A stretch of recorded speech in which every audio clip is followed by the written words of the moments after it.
வாழ்க வையகம், வாழ்க வையகம், வாழ்க வளமுடன். என் பேர் கவிதா. சாலிகிராமம் அறக்கட்டளை மூலயமா வந்திருக்கேன்.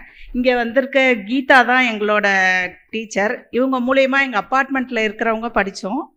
அப்புறம் அதன் மூலயமா பயன்பெற்றோம். அதில் இருந்தவங்க நிறைய இப்போ டீச்சராகி நிறைய சொல்லி கொடுத்துட்ருக்காங்க.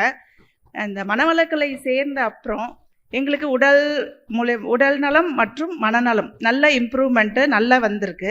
இப்போ மெயினாக நான் இங்கே பேச வந்தது ரொம்ப வருஷமாக ஆழியார் வரணும்னு ஆசை. இந்த கோவிட்னால நிறைய தள்ளி போயிட்டே இருந்தது. இது உள்ளே வந்தோடனேயே ஒரு மன அமைதி. சில இடத்துக்கு போகும்போதே ஒரு நல்ல வைப்ரேஷன் சொல்லுவோம்ல, அது மாதிரி ஒரு கார்ப்பரேட் செக்டருக்குள்ளெல்லாம் போனால் எங்கே பார்த்தாலும் ஒரு க்ளீனாக இருக்கும். ஆனால் ஏதோ ஒரு எங்கே பார்த்தாலும் க்ளீனாக வச்சுருப்பாங்க, சானிடைசர் வச்சுருப்பாங்க, எல்லாம் இருக்கும். பட் ஏதோ ஒன்று நம்மள ஒரு டிஸ்டர்பன்ஸ் இருக்கும் உள்ளுக்குள்ளே. ஆனால் இங்கே எந்த ஒரு இதுவும் கிடையாது.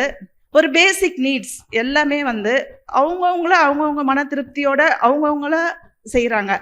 யாரையும் ஆர்கனைஸ் பண்ணுறதில்ல.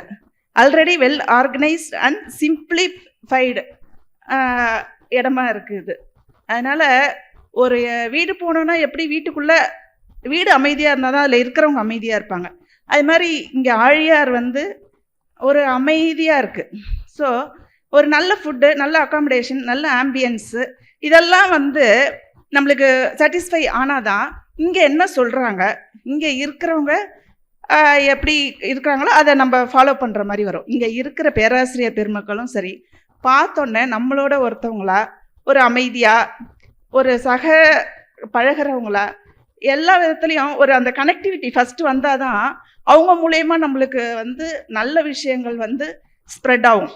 இது அப்படியே ஒரு வேவ் லென்த்து ஜஸ்ட் அப்படியே பாஸ் ஆகிட்டே இருக்குது. இது ஒரு ஃபோர்ஸாக இல்லை, ஜஸ்ட் அப்படியே பாஸ் ஆகிட்டு இது நம்ம மூலயமா அப்படியே ஒரு குடும்பத்துக்கு போகணும். ஒரு பேசிக் குடும்பம் அமைதியாக இருந்ததுன்னா சமுதாயம் அமைதியாக இருக்கும். அப்போது வேர்ல்டு பீஸ் கிடைக்கும். ஸோ இதை நம்ம எல்லா இடத்துலையும் கொண்டு போகணுன்னா லேடிஸ்க்கு நிறைய ஆப்பர்ச்சுனிட்டி கொடுத்து நிறைய லேடிஸ் மனவளக்கலை மூலயமா இங்கே பயின்றுட்டு இதை நம்ம ஃபாலோ பண்ணோம். இது இன்றைக்கி இருக்கிற கார்ப்பரேட் செக்டரில் எல்லாரும் ஒரு ப்ரெஷரைஸ்டு, ஸ்ட்ரெஸ்டாக இருக்காங்க. அவங்களுக்கு ஒரு நிறைய பிக் ஆப்பர்ச்சுனிட்டி கொடுக்குறதா இந்த இடத்துல கொடுக்கணும்னு சொல்லி ஒரு ரிக்வெஸ்ட் பண்ணுறேன் நான் இவங்கள்ட்ட, மேடம் கிட்டலாம். ஏன்னா இன்றைக்கி இருக்கிற யங்ஸ்டர்ஸ் எல்லாமே நம்மலாம் படிச்சிருந்தாலும் நம்ம வீட்டில் இருப்போம். பட் இன்றைக்கி இருக்கிற வரக்கூடிய ஜென்ரேஷனில் கம்பல்சரி லேடிஸ் ஒர்க் பண்ணுற சுச்சுவேஷனும் இருக்குது, ஒர்க் பண்ணுறாங்க. அப்போ அவங்க எப்படி ஃபேமிலியும் அவங்களோட ப்ரொஃபஷனையும் ஈக்குவலாக கொண்டு போகிறதுக்கு ஒரு கம்பேட்டபிலிட்டி வேணும் லைஃப்பில். அப்போ தான் லைஃப்பை லீட் பண்ண முடியும்.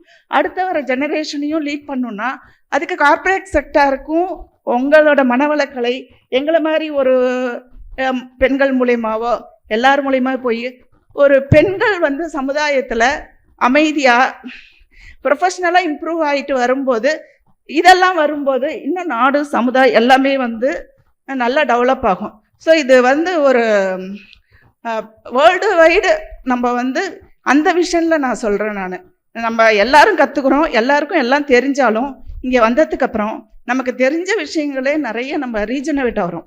ஒரு என்ன சொல்கிறது, நல்ல ஒரு புரிந்துணர்வோட கம்ப்ளீட் லைஃப் சயின்ஸை நம்ம படிச்சுட்டு போகிறோம். எல்லாருக்கும் எல்லாம் தெரியான்னு சொல்ல முடியாது. தெரிஞ்சவங்க திரும்ப ரீஜனவேட் பண்ணிக்கிறோம், தெரியாதவங்க கற்றுட்டு போகிறோம். ஸோ இதை நல்ல படித்த பெண்கள்லாம் இன்னைக்கு குழந்தைங்க கணவருக்காக வீட்டில் இருக்கும்போது அவங்கள பயன்படுத்தி நீங்கள் மேலும் மேலும் இதை வேர்ல்டு லெவலில் இன்னும் கொண்டு போய் வேர்ல்டு பீஸுங்கிறத இது நீங்கள் இனிஷியேட் பண்ணுறதா இருக்கணும்னு ரிக்வெஸ்ட் பண்ணிக்கிறேன்.